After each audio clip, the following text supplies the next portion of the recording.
Berilah saya kesempatan berbicara dulu, ya kan? Silakan. Anggota DPR itu mestinya terlatih mendengar, gitu loh kira-kira tuh. Oke. Nah, jadi Anggota DPR dari Partai Nasional Demokrat, Irma Suryani, kali ini kena tampol Ray Rangkuti saat ia ingin memotong waktu pembicaraan Ray Rangkuti dalam dialog yang diselenggarakan oleh Kompas TV. Awalnya, Ray Rangkuti mencoba memberikan analisanya terkait dengan pemakzulan Gibran. Menurutnya, meski Prabowo dan Gibran saat Pilpres kemarin berpasangan, namun soal pemakzulan bisa satu atau keduanya. Hal itu wajar dilakukan oleh negara yang menganut sistem demokrasi. Ya, karena kalau Gibran dimakzulkan, sebentar lagi beliau juga pasti akan dimakzulkan. Karena dua-duanya memang pengen dimakzulkan kok sama orang-orang itu. Nggak ada lagi cara yang lain, kan kita tahu dari mana arahnya. Jadi nggak juga lah ya, masyarakat Indonesia ini bodoh nggak juga. Jadi sabar aja, kita tunggu bagaimana respon DPR. Saya sebagai anggota DPR RI tentu sah-sah aja ya kalau ada surat masuk ke DPR gitu, sah-sah saja. Tapi DPR juga harus menjadi Dewan Perwakilan Rakyat. Masih banyak yang lebih penting untuk diselesaikan DPR daripada sekedar merespon politik praktis semacam ini.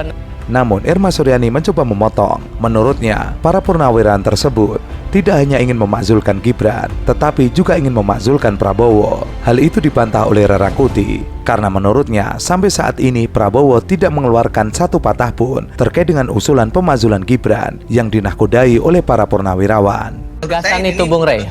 Bung Ray, satu paket presiden wakil presiden nggak bisa dipisahin. Iya, satu paket ketika dipilih. Sesudah berkuasa, soal pemakzulan kan sudah jelas diatur di dalam konstitusi. Presiden sepanjang syarat dan prosedurnya terpenuhi, Bang Ray. Ya, kan kita nggak berbicara soal syarat-syarat tadi, kita berbicara apakah presiden sendiri atau dua-duanya sekaligus. Kan itu dulu yang kita bicarain. Betul, sepanjang syarat dan prosedurnya terpenuhi. Iya, kita tidak berbicara soal syarat-syarat itu. Nanti dulu Bu, itu bab kedua. Oh, nggak bisa begitu Pak, nggak bisa begitu. Bab pertamanya, dia nggak bisa berdiri sendiri. Jadi syarat dan undang-undang itu harus terpenuhi dulu, baru kita bicara yang lain. Karena ini kan negara ini kan negara berdaulat, negara berdasarkan hukum. Iya, sekarang beri kesempatan saya yang dibicarakan. Saya beri kesempatan saya berbicara dulu, Bu Irma. Bung Ray, silakan Bu. Ya, silakan. Tidak setuju dengan pernyataan dari Ray Rangkuti, Irma Suryani berupaya memotong waktu pembicaraan Ray Rangkuti. Namun dengan sindiran telaknya, ia mengatakan bahwa Irma Suryani yang merupakan anggota DPR harusnya lebih banyak mendengar masyarakat daripada menceramai masyarakat. Pertanyaannya adalah apakah hanya boleh presiden yang di-impeach atau hanya wakil presiden atau harus berpasangan? Itu dulu pertanyaannya. Jawabannya tadi sudah saya jawab, boleh. Bu Irma, sekarang saya berpendapat ini. Sabar ya Bu Irma ya. Oke, silakan Bang. Jawabannya adalah boleh sendiri-sendiri saja, boleh berpasangan. Apa yang membuat presiden dapat dimakzulkan? Apa yang membuat wakil presiden dapat dimakzulkan? Apa yang membuat kedua-duanya dapat dimakzulkan sekaligus? Barulah jawaban tadi itu jika ada yang sesuai dengan pelanggaran terhadap konstitusi. Nah, baru jawabannya tuh. Nah, sekarang kalau kita itu, Bang. Ya, dari awal kan sudah menyampaikan itu toh, bahwa kalau ada yang kirim surat ke DPR sah saja.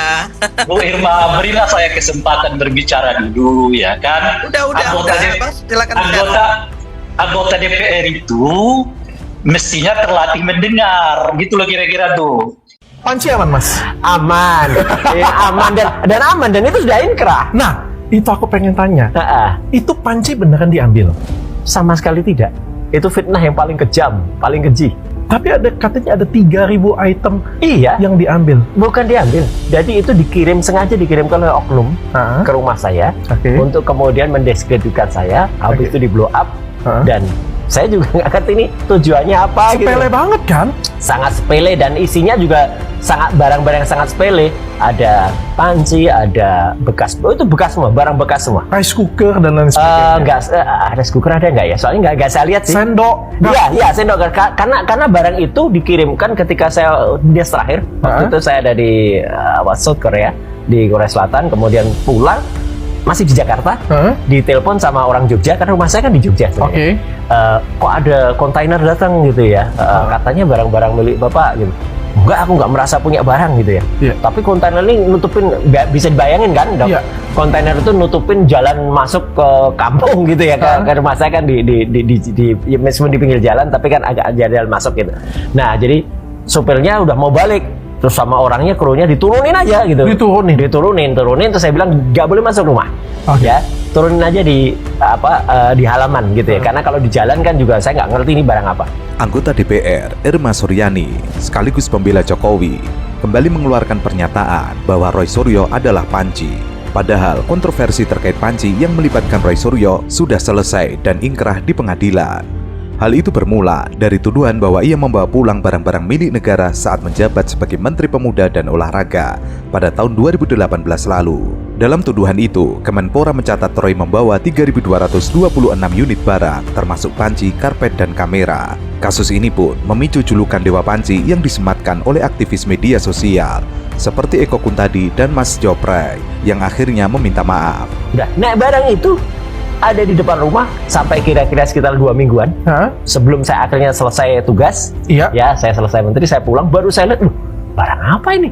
Gitu ya. Nah, katanya itu barang dari kantor kementerian. Bekas barang yang pernah saya pakai. Tapi tidak pernah memerintahkan. Nggak pernah, ngapain juga memerintahkan barang bekas kayak gitu. Dan dikembalikan nggak? Saya kembalikan. Kalau kembalikan kan ada berita acaranya. Ada. Semua Kenapa Mas Roy Suryo tidak terbuka kayak gitu punya? Udah terbuka. Jadi ketika dikembalikan, ada semua itu pemberi. Cuman waktu itu memang orang yang mengkhianati saya, orang yang berniat menjerumuskan saya, itu kayaknya udah ya zaman sekarang mungkin biasa ya, udah beli media. Jadi klarifikasi saya tuh nggak muncul gitu ya. Dan Mas tahu siapa itu? Ya tahu lah gitu. Jangan sampai saya dibeli juga soalnya.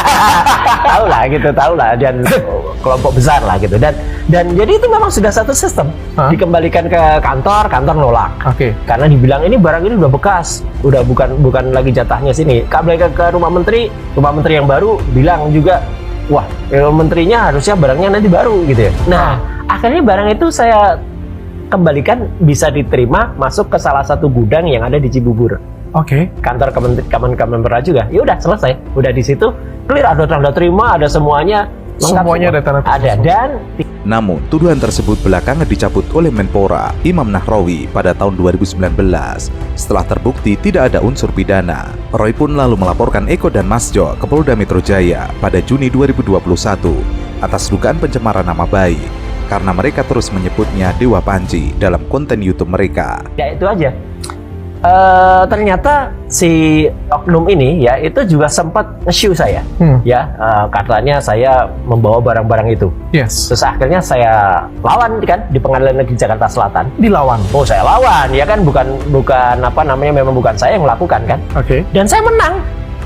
Oh, ini yang publik nggak tahu. Iya, saya udah menang. Jadi tahun 2019 ya. Itu sebenarnya perkara itu sudah inkrah di Pengadilan Negeri Jakarta Selatan. Nanti saya kirim buktinya dari Jakarta Selatan. Jadi artinya itu sudah inkrah, tapi sedikit sekali atau bahkan nyaris tidak ada yang memberitakan. Meskipun kasus hukum telah selesai, julukan Dewa Panci tetap melekat pada Roy Suryo dan menjadi bahan sindiran publik, terutama di media sosial. Belakangan, Irma Suryani kembali mengungkit soal panci. Tinggal bagaimana Roy Suryo melaporkan atau tidak. Kita ya minta Puslapor Indonesia maupun UGM meneliti ijazah Roy Suryo juga nih. Kan dia mengaku sebagai peneliti telematika. Sementara kan ijazahnya nggak sesuai ya, pendidikan dia bukan telematika.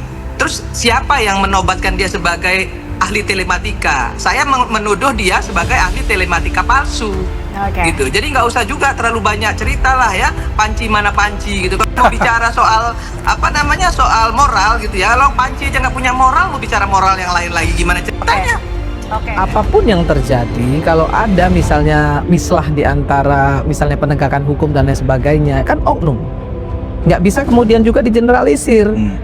Nah, mereka bilang nggak percaya. Kalau mereka nggak percaya nggak usah berada di republik ini. Percaya aja sama negara yang mereka percayai.